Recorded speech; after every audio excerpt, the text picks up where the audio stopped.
अत्ता हि अत्तनो नाथो कोहि नाथो परोसिया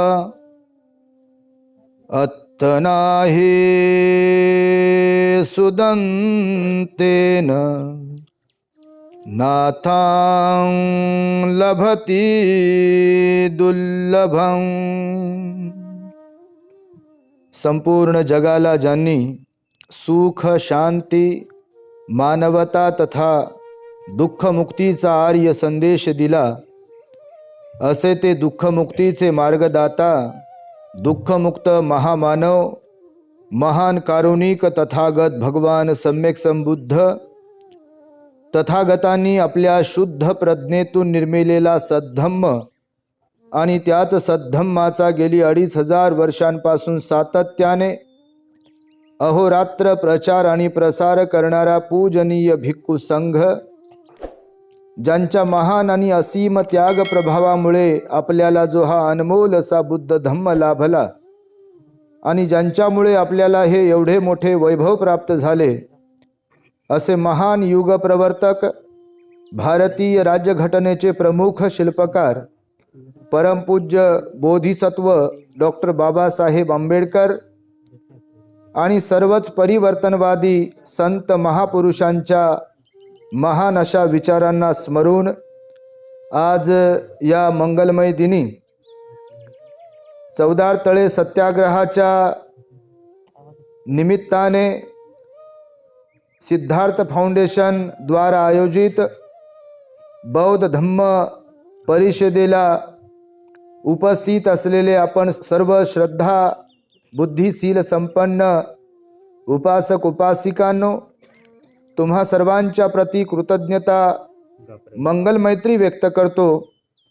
या ठिकाणी आपणास संबोधित करण्यासाठी प्रामुख्याने उपस्थित असलेला संपूर्ण पूजनीय भिक्खू संघ, या धम्म परिषदेचे उद्घाटक अध्यक्ष पूज्य भंते के.आर. लामा, परिषदेला प्रामुख्याने उपस्थित असलेले पूजनीय भंते शांतिरत्नजी थेरो, ज्यांनी आत्ताच आपल्याला सुंदर अशी धम्मदेशना देऊन उपकृत केले आहे, असे प्युरिटी ऑफ माइंड या यूट्यूब चॅनलचे संचालक आमचे धम्मबंधू पूजनीय भिक्खू धम्मबोधीजी थेरो, औरंगाबाद जिल्हा भिक्खू संघाचे कोषाध्यक्ष पूजनीय भिक्खू धम्मानंदजी थेरो आणि संपूर्ण भिक्खू संघ, ज्यांच्या माध्यमातून तुम्हा सर्वांना धम्मज्ञानाचा लाभ होत आहे, असे या परिषदेचे मार्गदर्शक संयोजक पूजनीय भिक्खू आर्य प्रज्ञानंदजी थेरो आणि ज्यांच्या माध्यमातून, ज्यांच्या विशेष सहकार्यातून ही सुवर्ण संधी आपल्याला लाभलेली आहे, अशा श्रद्धावान भगिनी कविताताई चौतमल, पनवेल महानगरपालिकेच्या सन्माननीय महापौर महोदया, त्याचबरोबर आमचे सहसंयोजक असलेले धम्मदीप भंतेजी। खरं तर बऱ्याच वेळापासून आपण इथे भगवान बुद्धांच्या संदर्भात, त्यांच्या धम्माच्या संदर्भात आणि पूजनीय भिक्खू संघाच्या संदर्भात तथा बोधिसत्व बाबासाहेब आंबेडकरांच्या संदर्भात त्यांच्या महान विचारांची उजळणी, चर्चा आपण श्रवण करीत आहात। प्रथमतः खरं तर मी प्रज्ञानंद भंतेजींचं अभिनंदन करेल, कौतुक करेल। मूर्ती लहान आहे परंतु कीर्ती महान आहे। आज भंतेजींच्या वयाचे मुलं जर आपण पाहिले, तरुण जर आपण पाहिले, तर फार निराशाजनक वातावरण आहे समाजामध्ये। शिक्षण आहे, नोकरी आहे, परंतु जे बाबासाहेबांना अभिप्रेत होतं ते वातावरण तरुणांमध्ये मुख्यत्वे करून आपल्याला पाहावयास मिळत नाही। आणि म्हणून आमचे भंतेजी इथे मुंबईमध्ये, बेलापूरला, नवी मुंबईमध्ये राहून गेल्या अनेक वर्षांपासून धम्माचं अव्याहतपणे कार्य करतायत आणि त्यामुळे मी प्रथमतः त्यांचं अभिनंदन करतोय। त्यांच्या प्रती कृतज्ञता व्यक्त करतो, मंगल मैत्री व्यक्त करतो.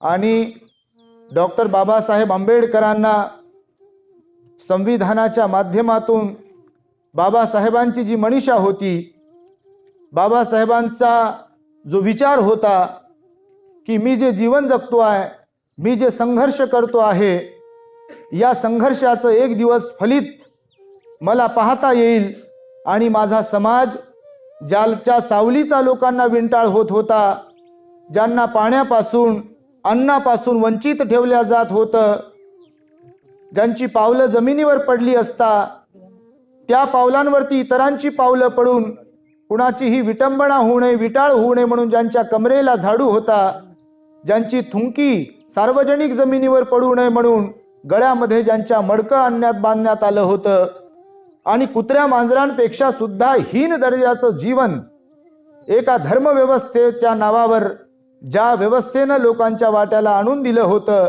त्या व्यवस्थेला बाबासाहेबांनी संविधानाच्या माध्यमातून संपूर्णतः बदलवून स्त्री पुरुष समानतेचा हक्क अधिकार बाबासाहेबांनी संविधानाच्या माध्यमातून आपल्याला मिळवून दिला. आणि म्हणून बाबासाहेबांची एक सुपुत्री आज या नवी मुंबईची महापौर आहे.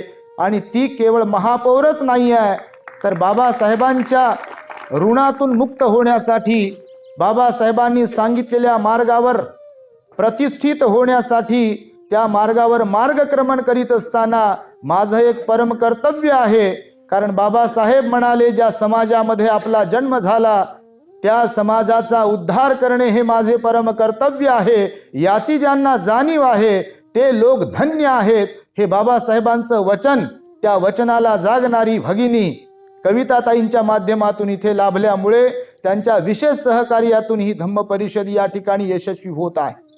आपण कोणत्या पक्षाचे आहोत, आपण कोणत्या संघटनेचे आहोत, किंवा आपण काय शिकलेलो आहोत, किती डिग्र्या घेतलेल्या आहेत, किंवा कोणत्या परिसरातून आपण आलो आहोत, ह्याचा आणि धम्म कार्याचा काही संबंध नाही आहे. आपण जर पाहिलं, बौद्ध इतिहासाचा जर आपण अभ्यास केला, बौद्ध साहित्याचा जर आपण अभ्यास केला, तर या देशामध्ये, या जम्बूद्वीपामध्ये अनेक ठिकाणावरून येऊन लोकांनी धम्माचं कार्य केलेलं आहे.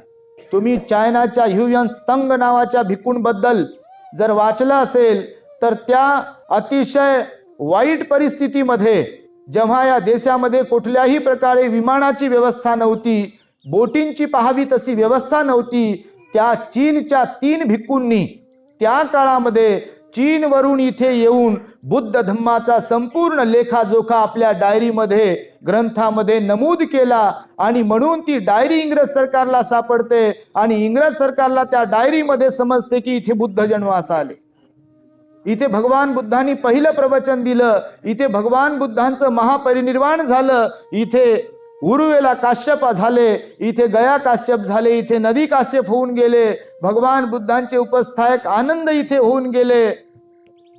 हा संपूर्ण लेखाजोखा ह्युयन त्सांग आणि चायनाच्या भिक्खूंनी इथे उपलब्ध करून दिल्यामुळे की काय, आज आपल्याला बुद्धगयेचं दर्शन होते, आज आपल्याला सारनाथचं दर्शन होते, लुंबिनीचं दर्शन होते आणि कुशीनगरचं दर्शन होते. त्यामुळे आपण कोण आहोत हे महत्वाचं नाही आहे, आपण काम काय करतो हे महत्वाचं आहे. बाबासाहेबांच्या संदर्भात आपणा सर्वांना माहिती आहे, जन्म महूला झाला, बालपण कोकणात गेलं, शालेय शिक्षण, महाविद्यालयीन शिक्षण या मुंबईमध्ये घेतलं, अमेरिकेमध्ये घेतलं, इंग्लंडला जाऊन घेतलं. परंतु त्यांचं कार्यक्षेत्र जर आपण पाहिलं तर बाबासाहेबांनी मिलिंद कॉलेजच्या माध्यमातून शिक्षणाची गंगा औरंगाबाद मध्ये सुरू केलेली आहे. मुंबईमध्ये सिद्धार्थ कॉलेजच्या माध्यमातून बाबासाहेबांनी शिक्षणाची गंगा सुरू केलेली आहे. आणि धम्म दीक्षेचं जर आपण पाहिलं तर बाबासाहेबांनी विदर्भामध्ये, नागपूर, नागांच्या भूमीमध्ये बाबासाहेबांनी बुद्ध आपल्या ओटीमध्ये टाकलेला आहे. आणि सत्याग्रह, चळवळ, आंदोलन जर म्हणाल तर विविध ठिकाणी बाबासाहेबांनी सत्याग्रह केले, आंदोलन केले. अमरावतीच्या अंबाबाईच्या मंदिराचा सत्याग्रह अमरावतीला केला बाबासाहेबांनी, काळारामचा सत्याग्रह नाशिकमध्ये केला बाबासाहेबांनी, काल झालेला महाडचा चौदार तळ्याचा सत्याग्रह बाबासाहेबांनी महाडमध्ये केला. आणि शिवाजी महाराजांचा सन्मान करण्यासाठी म्हणून, एका राजाचा सन्मान करण्यासाठी म्हणून, ज्या राजाला राज्याभिषेकामुळे जिथे अपमानित करण्यात आलं होतं, खरं तर बाबासाहेबांनी तिथे मनुस्मृतीचं दहन केलेलं आहे की चौदार तळ्याच्या सत्याग्रहाच्या वेळेला, मनुस्मृती दहन करण्याच्या वेळेला बाबासाहेबांनी केवळ मनुस्मृती नाही जाळली महाडमध्ये, केवळ चौदार तळ्याचा सत्याग्रह केला नाही, तर इथल्या व्यवस्थेला समजून सांगण्यासाठी इनडायरेक्टली बाबासाहेब महाडमधून रायगडावर गेले आणि तिथे जाऊन शिवाजी महाराजांच्या समाधीचं दर्शन घेतलं आणि नंतर बाबासाहेबांनी येऊन मनुस्मृती जाळलेली आहे. हा इतिहास आहे. आणि म्हणून आपण कोण आहोत, काय आहोत हे महत्वाचं नाही आहे. ही परंपरा बाबासाहेबांनी निर्माण केलेली आहे. ही परंपरा बौद्ध भिक्खूंनी निर्माण केलेली आहे. ही परंपरा सम्राट अशोकाने निर्माण केलेली आहे. ही परंपरा तथागत भगवान सम्यक संबुद्धाने निर्माण केलेली आहे. आणि म्हणून संतांचं वचन आहे, मरावे परी कीर्तिरूपी उरावे. तुम्ही पैसा किती जमा करता, डिग्र्या किती घेता, प्रॉपर्टी किती कमवता, हे फारसं महत्वाचं नाही आहे. कारण त्यांचे वारसदार तुमच्या प्रॉपर्टीचे तुमचे मुलं, तुमची इच्छा नसताना देखील तेच बनू शकतात. पण धम्माचा वारसा जर आपण निर्माण केला तर केवळ आपलं कुटुंबच नाही, तर इथे जन्माला येणाऱ्या पिढ्यानपिढ्या आपला वारसा हक्क त्याचे उत्तराधिकारी बनू शकतात आणि आपल्यासह अनेकांच्या जीवनाचं सोनं करू शकतात. जसं बाबासाहेबांनी आपल्याला हा धम्माचा वारसा दिलेला आहे आणि तोच वारसा भिक्खू संघ इथे घेऊन चाललेला आहे. खरं तर या मुंबई नगराला सम्राट अशोकाचा एक वारसा लाभलेला आहे, बाबासाहेबांचाही वारसा लाभलेला आहे आणि अरहत भिक्खूंचाही वारसा लाभलेला आहे. आणि असं म्हणतात की भगवान बुद्धांचाही वारसा लाभलेला आहे. इथे बोरीवलीला नॅशनल पार्क ओलांडून गेल्यानंतर कान्हेरीच्या लेण्या आहेत. त्या काळातलं सर्वात मोठं विद्यापीठ या मुंबई नगरीमध्ये होतं, कान्हेरी लेण्यांमध्ये, जिथे असंख्य अरहत भिक्खू होते. आज तुम्ही जर जाऊन तिकडे पाहाल तर चैत्य स्तूप आहेत, तिकडे निर्वाण भूमी आहे.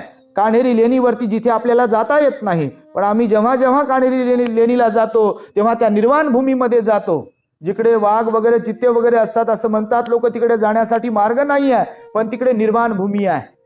आणि असं म्हणतात की याच मुंबईमध्ये नाला सोपाऱ्याला पूर्ण नावाच्या एका चंदनाच्या व्यापाऱ्याने बौद्ध भिक्खू झाल्यानंतर परत या परिसरामध्ये येऊन एक चंदनाचा विहार बांधला होता आणि त्याच्या ओपनिंगसाठी, त्याच्या इनॉग्रेशनसाठी त्याने भगवान बुद्धाला आणि भिक्खू संघाला श्रावस्तीवरून निमंत्रित केलं होतं. तर भगवान बुद्ध सुद्धा इथे आल्याचा दाखला काही ग्रंथांमध्ये आपल्याला पाहावयास मिळतो. डॉक्टर बाबासाहेब आंबेडकर त्या नालासोपाऱ्याच्या स्तूपावर एकदा गेले होते बुद्ध पौर्णिमेला आणि बाबासाहेबांनी तिथे जाऊन भाषण दिलं होतं आणि भगवंताच्या त्या स्तूपाचं, विहाराचं दर्शन घेतलं होतं. म्हणून भगवान बुद्धांची परंपरा सुद्धा या मुंबईला लाभलेली आहे. सम्राट अशोकाच्या संदर्भामध्ये जर आपण पाहाल, अभ्यास कराल तर सम्राट अशोकाची मुलगी संघमित्रा त्या तत्कालीन प्रसिद्ध असलेल्या नालासोपाऱ्याच्या बंदरामधून बुद्ध येथील बोधी वृक्षाची फांदी शाखा घेऊन याच नालासोपाऱ्याच्या बंदरातून श्रीलंकेला गेल्या आणि श्रीलंकेमध्ये तत्कालीन राजधानी असलेल्या अनुराधापूर या ठिकाणी त्यांनी तो बोधिवृक्ष लावला. तो बोधिवृक्ष आजही जिवंत आहे. जगातल्या दुर्मिळ आणि दुर्लभ बोधिवृक्षांपैकी आणि सर्वात जीर्ण जुन्या बोधिवृक्षांपैकी एक बोधिवृक्ष म्हणून आज श्रीलंका येथील अनुराधापूर या ठिकाणचा तो बोधिवृक्ष बुद्ध धम्माची पताका फडकावत आहे. त्याला आज गोल्डन कॉलम श्रीलंकेतलं सरकार त्या अनुराधापूरमध्ये असलेल्या संघमित्रा आर्यांनी लावलेल्या त्या बोधिवृक्षाला सोन्याचे कॉलम लावून त्याचं संरक्षण करत असते. जगभरातले पर्यटक आणि बौद्ध धम्माचे अभ्यासक आणि श्रद्धावान उपासक तिथे दर्शनासाठी येत असतात. म्हणून ही बौद्ध धम्माच्या प्रचाराची आपली परंपरा आहे. आणि म्हणूनच की काय, बाबासाहेबांनी देशातल्या दुसऱ्या इतर कुठल्याही राज्यामध्ये धर्मांतर धम्मदीक्षा घेतलेली नसून इथे महाराष्ट्रामध्ये बाबासाहेबांनी बुद्ध धम्माची दीक्षा घेतलेली आहे. आणि म्हणून आता जे भंतेजी आपल्याला सांगताना म्हणाले की बाबासाहेबांना केवळ डोक्यामध्ये न घेता त्यांना अभिप्रेत असलेलं कार्य कोणतं आपण करत आहोत, हा मुद्दा महत्वाचा आहे. केवळ नाव ठेवणे, केवळ टीका करणे आणि हे या पक्षाचे ते त्या संघटनेचे हे म्हणणं सोपं आहे.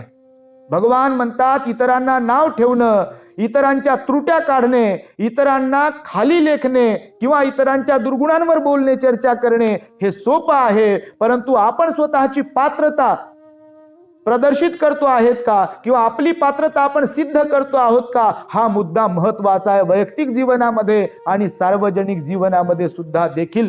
पूर्ण भंतेजींचा जो मी उल्लेख केला मगाशी आता, त्या पूर्ण भंतेजींची खरं तर भगवान बुद्धांनी याच बाबतीमध्ये परीक्षा घेतलेली आहे. काम करताना, धम्माचा प्रचार करताना लोक तुम्हाला शिव्या देतील, धम्माचं कार्य करताना लोक तुम्हाला मारझोड करतील, धम्माचा प्रचार प्रसार करताना लोक शस्त्राने तुमचं रक्त काढतील, धम्माचा प्रचार प्रसार करताना लोक तुम्हाला दुखावतील, तुम्हाला अपमानित करतील, मग तुम्ही काय कराल? असा प्रश्न भगवान बुद्धांनी पूर्ण नावाच्या भिक्खूला, जो भिक्खू इतकाच होता आपल्या मुंबईचा, त्याला प्रतिप्रश्न केले होते. तेव्हा पूर्ण भगवंताने विचारलेल्या सर्व प्रश्नांचं उत्तर देतात आणि म्हणतात, भगवान, इथे असंख्य लोक विष प्राशन करून मृत्यूला कारणीभूत ठरतात, इथे असंख्य लोक रोडवरती ऍक्सिडेंट मध्ये मरतात, इथे असंख्य लोक एकमेकांकडून मारून मरतात, परंतु मला जर धम्माचं कार्य करताना, धम्माची सेवा करताना, त्रिरत्नांचा गौरव करताना जर मरण आलं तर मी स्वतःला धन्य समजेल. हे भगवान बुद्धांचं धम्म प्रचारकांकडून असलेलं कौतुक आणि अशा प्रकारचा भगवान बुद्धाचा मानस आहे.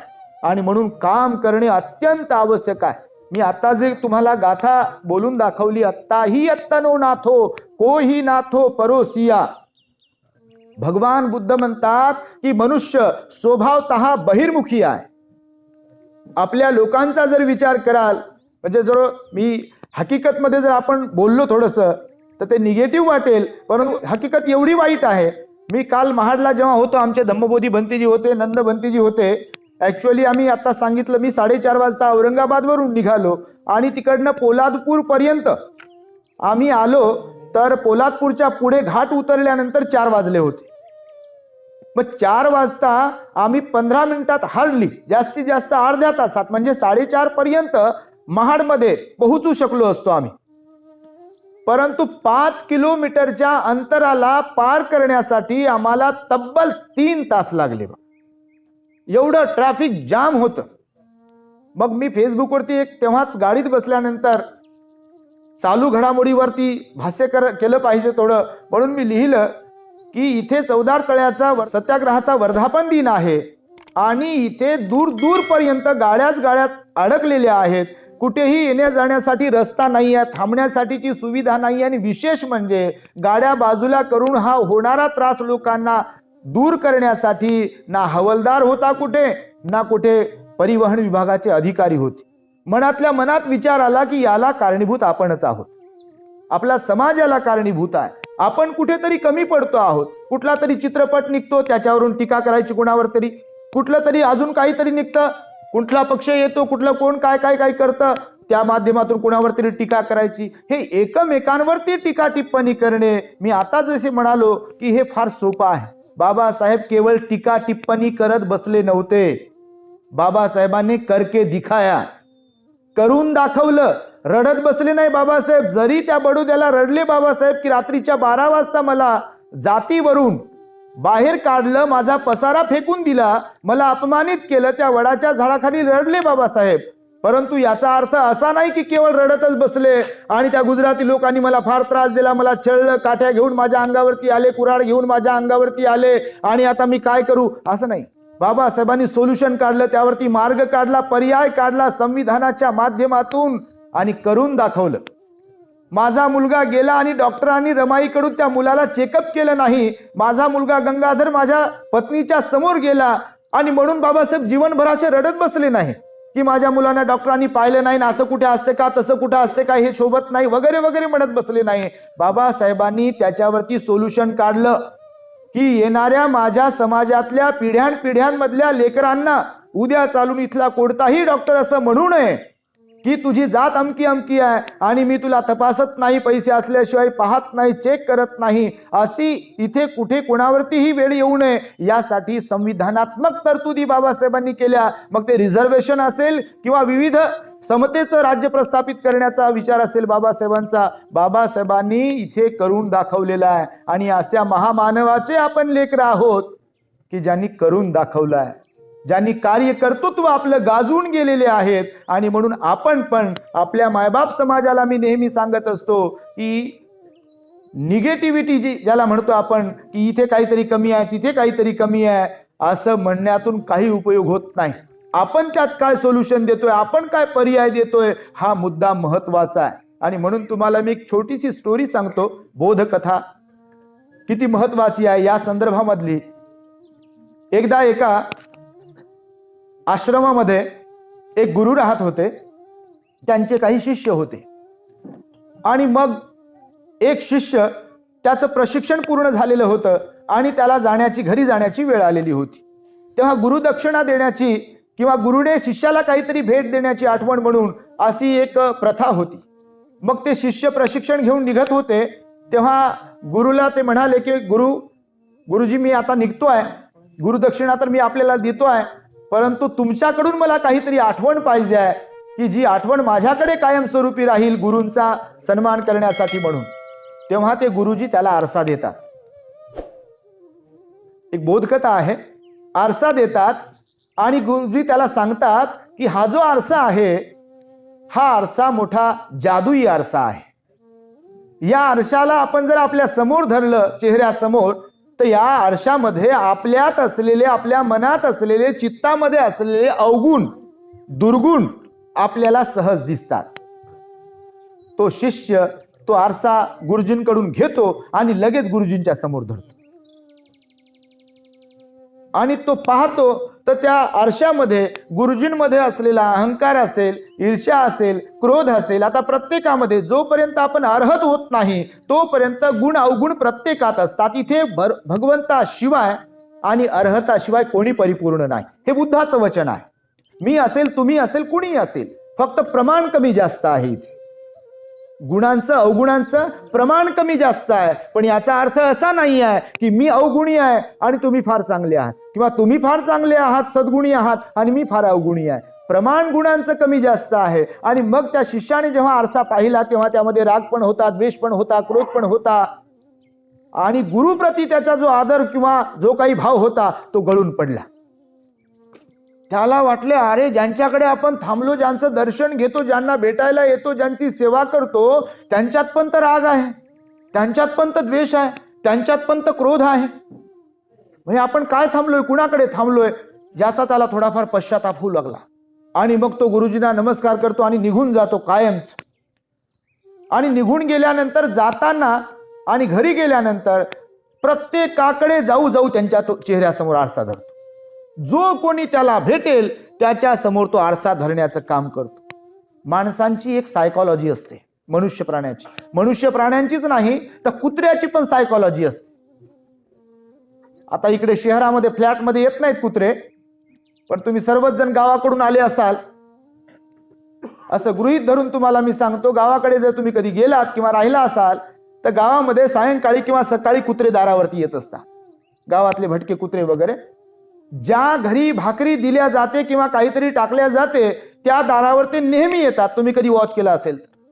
पण ज्या दारावर त्यांना टाकल्या जात नाही, दिल्या जात नाही, तिकडे एकदा दोनदा तीनदा ते जाऊन पाहतात आणि तिकडे जर काही मिळत नाही तर ते पुन्हा तिकडे फिरत नाहीत, भटकत नाहीत. माणसांची एक सायकॉलॉजी आहे. एखाद्या गोष्टीत आपलं मन रमलं की आपलं मन त्याच गोष्टीत रमतं आणि आपल्याला वाटतं बस ही गोष्ट अशीच आहे. पण हकीकत मध्ये ती गोष्ट तशीच असते असं नाही म्हणाले भगवान बुद्ध. आणि म्हणून याचा स्वभाव तयार झाला होता या शिष्याचा की प्रत्येकासमोर आरसा पकडायचा आणि पाहायचं की यांच्यामध्ये किती अवगुण आहे, यांच्यामध्ये किती अवगुण आहे. असं पाहता पाहता त्याचे 2, 4, 6, 8 दिवस गेले इतरांचे अवगुण पाहण्यातच. आणि मग एक दिवस तो पूर्ण गाव झालं त्याचं फिरून पाहून आणि मग पुन्हा एकदा लहर आली गुरुजींकडे जाण्याची. गुरूंमध्ये काही बदल झाला का बा जाऊन पाहू, कारण बदल दुसऱ्यात झाला पाहिजे ना, आपल्यात थोडी झाला पाहिजे. बदल दुसऱ्यात झाला पाहिजे. आपल्यात बदल काय करायचा, आपण तर बरोबरच आहोत. माझे कपडे चांगले आहेत नाही का, माझा चेहरा चांगला आहे, माझा चष्मा चांगला आहे, मला ज्ञान आहे, माझ्याकडे डिग्र्या आहेत, माझं घर चांगलं आहे, माझे फ्लॅट भरपूर आहेत, माझे बंगलोज भरपूर आहेत, माझ्याकडे डिग्र्या आहेत, माझ्याकडे पद आहे, माझ्याकडे प्रतिष्ठा आहे, माझ्याकडे मोठा LED TV आहे, माझ्याकडे फ्रीज आहे, माझ्याकडे कूलर आहे, माझ्याकडे सर्व काही गाड्या घोड्या आहेत. माझं थोडी काही चुकतं, माझ्यामध्ये थोडी काही अवगुण आहे. ही सायकॉलॉजी मला वाटतं 99% लोकांची असतेच आणि आहेच. मग त्याला लहर आली आणि तो गुरूंकडे गेला आणि जाऊन त्याने गुरूंकडे आरसा धरण्याच्या पूर्वी थोडी चर्चा केली. गुरुजींनी त्याला विचारलं की आरसा घेऊन गेल्यानंतर काय काय काय घडलं. मग त्याने सांगितलं की गुरुजी, मी ज्यांच्याकडे चाललो होतो त्यांच्या चेहऱ्यासमोर आरसा पकडत होतो आणि पाहतो तर काय बघा, आपल्या गावात नगरात असा एकही व्यक्ती असा नाही गुरुजी की ज्यांच्यामध्ये अवगुण नाही. मग गुरुजींनी त्याच्या चेहऱ्याकडे पाहिलं, स्माईल केली. गुरुजी म्हणाले, दाखव जरा आरसा. आणि गुरुजींनी मग तो आरसा हातात घेतला आणि त्याच्या तोंडाकडे फिरवला. मग त्याच्या चेहऱ्याकडे फिरवला. मग हा आश्चर्यचकित झाला, कारण आतापर्यंत इतरांच्या चेहऱ्यावरती धरत होता आणि आता आपल्या चेहऱ्यावरती धरल्यानंतर त्याच्या लक्षात आलं की मी किती संशयखोर आहे, मी किती अहंकारी आहे, मी किती द्वेषी आहे, माझ्यात किती क्रोध आहे, माझ्यामध्ये किती लबाडी आहे, हे अवगुण त्याला दिसले. आणि गुरुजींनी त्याच्याकडे पाहिलं आणि हसून त्याला विचारलं की आता गुरुजी माफ करा, मला माझ्याकडून गलती झाली. आणि गुरुजींनी त्याला सांगितलं की बघ, हा आरसा जो होता मी इतरांचे अवगुण दुर्गुण पाहण्यासाठी म्हणून तुला नव्हता दिला, मी तुला तुझ्यातले अवगुण दुर्गुण पाहण्यासाठी दिला. आणि केवळ पाहण्यासाठी म्हणून नाही दिला, तर ते अवगुण पाहिल्यानंतर तुला हे जे प्रशिक्षण मी दिलं होतं की अवगुण कसे काढून टाकायचे, दुर्गुण कसे काढून टाकायचे, मन कसं शुद्ध करायचं, याचं मी तुला ऑलरेडी प्रशिक्षण दिलंय. परंतु तुला मात्र एकच पडलं होतं की कोणाकोणामध्ये अवगुण आहे. आणि मग गुरुजी म्हणाले की तू एवढा वेळ वाया घातला, एवढ्या वेळामध्ये तू जर आपलेच अवगुण पाहत राहिला असता रोज रोज, तर तू दुःखमुक्त झाला असता. मला वाटतं बाबासाहेबांनी सुद्धा बुद्धरूपी आरसा आपल्या प्रत्येकाला दिलेला आहे. बुद्ध धम्माची दीक्षा ही काही फॉर्मॅलिटी नाही आहे. ही बुद्ध धम्माची दीक्षा जी आपल्याला दिली आहे ही फॉर्मॅलिटी नाही आहे. फक्त बुद्धं शरणं गच्छामी म्हणण्यासाठी, पांढरे कपडे घालण्यासाठीची फॉर्मॅलिटी नाही आहे. तर मी गाथा म्हणालो, अत्ताही अत्तानो नाथो कोही नाथो परोसिया. आपणच आपले स्वामी आहोत, मालक आहोत. इथे आपला दुसरा कुणीही मालक नाही. सुख आपल्या जवळच आहे, आपल्या कारणामुळेच आहे. दुःख आपल्या जवळच आहे, आपल्या कारणामुळे आहे. परेशानी आपल्यामुळेच आहे, आपल्या जवळ आहे. आपल्या सुखाला दुःखाला कारणीभूत आपणच आहोत असे बुद्ध म्हणतात. कारण भगवान बुद्ध म्हणतात की हे मन प्रत्येकाचं कारणीभूत आहे सुखाला आणि दुःखाला. आणि त्यामुळे आपल्या प्रत्येकातल्या व्यक्तीने आपल्या स्वतःला प्रश्न केले पाहिजे की माझ्यात काय कमी आहे.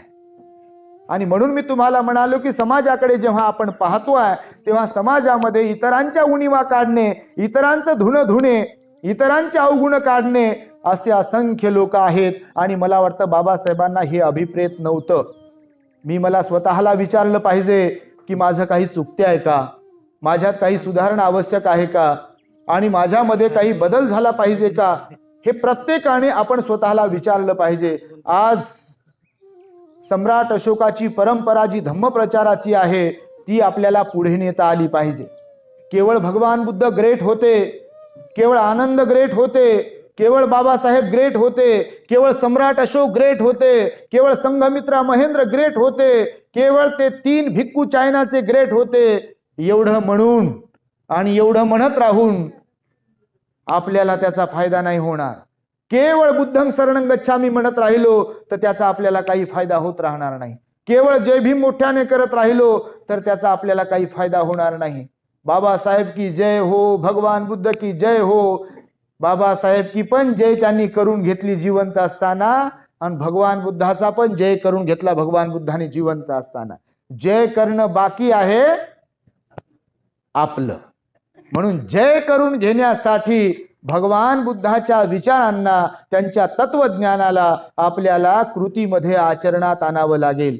भगवान बुद्धांना, बाबासाहेबांना अभिप्रेत असलेला एक व्यक्ती, एक उपासक, एक उपासिका, एक भिक्खू आपण आपल्यातून तयार करू शकलो पाहिजे. नाहीतर लोकांचे जे अजेंडे आहेत, लोकांचे जे हेतू आहेत, त्यासाठी तर लोक कार्यरत आहेत, त्यासाठी तर लोक काम करत आहेत, प्रामाणिकपणे काम करत आहेत, समर्पित भाव ठेवून काम करत आहेत. आणि आपण फक्त म्हणायचं की ते असे करत आहेत, ते तसे करत आहेत, हे असे करत. आपले कोणी हात धरले? कोणी हात धरले आपले? का वाटू नये आपल्याला की आपलाही एखादा इंजिनियर होणारा मुलगा भिक्खू बनवावा? का वाटू नये आपल्याला की आपणही रिटायरमेंट नंतर पूर्ण आयुष्य बाबासाहेबांच्या चळवळीमध्ये, बाबासाहेबांच्या मिशनला समर्पित करावं? का असं वाटू नये आपल्या लोकांना? का भिक्खूलाही वाटू नये की आपण धम्माचा प्रचार आणि प्रसार केला पाहिजे, पूर्ण अभ्यासाअंती इकडे तिकडे आपण फिरलो पाहिजे? का वाटू नये आपल्या उपासिकींना? का वाटू नये आपल्या तरुणांना की आपणही विहारात गेलो पाहिजे? का वाटू नये आपल्या तरुणांना की आपण धम्माचे संरक्षक बनलो पाहिजे, समाजाचे संरक्षक बनलो पाहिजे? का वाटू नये आपल्या तरुणींना मी पण संघमित्रा झाले पाहिजे? कालच्या पौर्णिमेला, फाल्गुन पौर्णिमेला आम्ही एका ठिकाणी प्रवचन देत असताना पाहिलं, नंद नावाचे भगवान बुद्धाचे मावस भाऊ जे महाप्रजापती गौतमीचे पुत्र होते, त्यांची दीक्षा झाली. नेमकं त्यांच्या लग्नाची तिथे परिस्थिती सुरू होती. जेव्हा भगवान बुद्ध गेले कपिलवस्तू नगरीमध्ये, तेव्हा नंदचं लग्न होत होतं. नवरी तयार होती. भगवंताचं भिक्खू संघाचं भोजन आटोपलं. भगवान बुद्ध निघाले राजवाड्याच्या बाहेर आणि भिक्षा पात्र नंदच्या हातात दिलं. तुम्ही जर कधी वाचला असेल तर नंदची दीक्षा कशी झाली, एवढं अतिशय सुंदर असं हा उपदेश आहे नंदचा. फार मोठा सारांश रूपाने मी तुम्हाला सांगतो की आपण काय केलं पाहिजे, आपण निर्णय कसे घेतले पाहिजे चांगल्या प्रकारचे. तर ते नंदच्या हातामध्ये भगवान भिक्षा पात्र देतात आणि भगवान बुद्ध विहाराकडे निघतात. नंदला वाटते भगवान बुद्ध राजवाड्याच्या पायऱ्या उचलल्यानंतर भिक्षा पात्र माझ्या हातून घेतील, पण भगवान बुद्ध पायऱ्या उतरल्यानंतर सुद्धा त्या नंदाला म्हणत नाहीत की भिक्षा पात्र मला दे. राजवाड्याच्या बाहेर निघतात, राजवाड्याच्या सीमेपर्यंत जातात, तरी नंदला म्हणत नाहीत की भिक्षा पात्र माझ्याकडे दे. विहारापर्यंत पोहोचतात, पण ना नंद भगवान बुद्धाला काही म्हणू शकतात, ना भगवान बुद्ध नंदला भिक्षा पात्र दे म्हणतात. विहारात गेल्यानंतर नंद भगवंताकडे पाहतात आणि भगवान नंदाकडे पाहतात.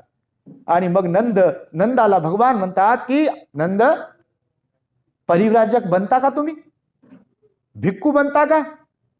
तेव्हा नंद अचंबित होऊन, आश्चर्यचकित होऊन भगवंताकडे पाहतो हात जोडून.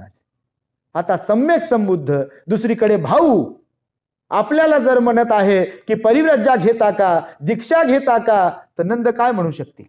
आणि नंद जेव्हा राजवाड्यातून बाहेर भगवंताच्या सोबत निघत होते, तेव्हा नवरी होणारी जी स्त्री होती त्याची नंदिनी, ती नंदाला म्हणत होती की आर्य जरा लवकर परत या. लग्न होणार होतं ना आत्ता, आर्य लवकर परत या.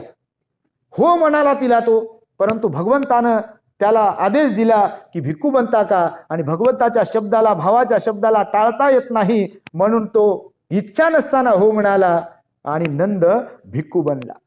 राहुल पण भिक्खू बनला आणि आपला पती भिक्खू बनला. हे नंदिनीला म्हणजे नंदच्या होणाऱ्या पत्नीला जेव्हा समजलं, तेव्हा ती सुद्धा भिक्खुणी झाली.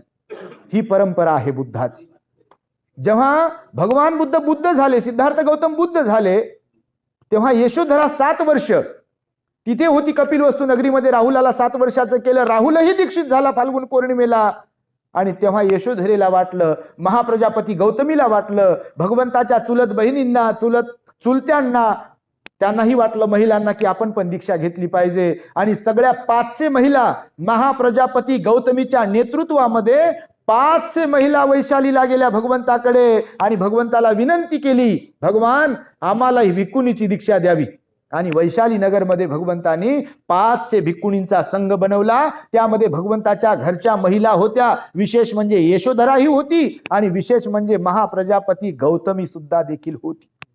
हे मी यासाठी म्हणून सांगत आहे की आपल्यातल्या प्रत्येकाने, आपण विहारात जातोय, आपण धम्माचं आचरण करतोय, आपण उपवास पालन करतोय, आपण चळवळीमध्ये जातोय, पण परिवाराचं काय, मुलांचं काय, पत्नीचं काय, मुलींचं काय, आणि त्यांनाही या प्रवाहात आणलं पाहिजे, त्यांना याची जाणीव करून दिली पाहिजे. आणि म्हणून आपलं ते परम कर्तव्य आहे, भिक्खू संघाची सेवा, धम्माचा प्रचार करणाऱ्यांना योगदान देणे, त्यांना दान करणे, त्यांना सहकार्य करणे, त्यांना समजून घेणे, त्यांना आपला मुलगा म्हणून, आपली मुलगी म्हणून त्यांना सहकार्य करणे, ह्या जबाबदाऱ्या उपासकांच्या आहे आणि भिक्खूंच्या सुद्धा जबाबदाऱ्या आहेत. उपासकांपर्यंत, तळागाळातल्या लोकांपर्यंत भगवान बुद्धाचा धम्म पोहोचवणे. आणि म्हणून सरते शेवटी पुन्हा एकदा मी आमच्या भंते आर्य प्रज्ञानंद त्यांच्याबद्दल जे मी म्हणालो मगाशी की मूर्ती लहान आहे खरोखर, पण कीर्ती महान आहे. आमच्या ताईंनी त्यांना सहकार्य केलं. खरं तर ते तुमची ड्युटी आहे, तुमचं कर्तव्य आहे. कारण बाबासाहेबांच्या ऋणांतून मुक्त होण्यासाठीची सुवर्ण संधी तुम्ही गाठली, सुवर्ण संधी. नाहीतर मी नेहमी सांगतो, पैसा येतो जातो, दवाखान्यात किती पैसा द्यावा लागतो हे तुम्हाला मी सांगण्याची आवश्यकता नाही. दवाखान्यात पैसा लावण्याच्या अगोदर आपल्याला धम्म प्रचारामध्ये पैसा दानामध्ये लावता आला पाहिजे. आणि म्हणून तुम्ही इथे जे काही ही कर्तबगारी दाखवली आहे ताईने, ही पहिली आणि शेवटची धम्म परिषद ठरू नये. आता भंतेशी आम्ही बोलत होतो, भंतेजी म्हणाले पुढल्या वर्षी सुद्धा ही धम्म परिषद आपण कंटिन्यू करणार आहोत आणि नक्कीच तुमचं सर्वांचं सहकार्य भंतेजीला मिळत राहील, भरभरून सहकार्य मिळत राहील आणि त्या माध्यमातून धम्माचा प्रचार आणि प्रसार होईल अशी भावना अपेक्षा मी तुम्हा सर्वांच्याकडून व्यक्त करतो. आणि पुन्हा एकदा तुम्हा सर्वांच्या प्रती मंगल मैत्री, तुमच्या निरोगी आणि दीर्घायुष्यासाठी मंगल मैत्री व्यक्त करून मी माझ्या शब्दांना इथे पूर्ण विराम देतो. भवतु सब्ब मंगलम, भवतु सब्ब मंगलम, भवतु सब्ब मंगलम.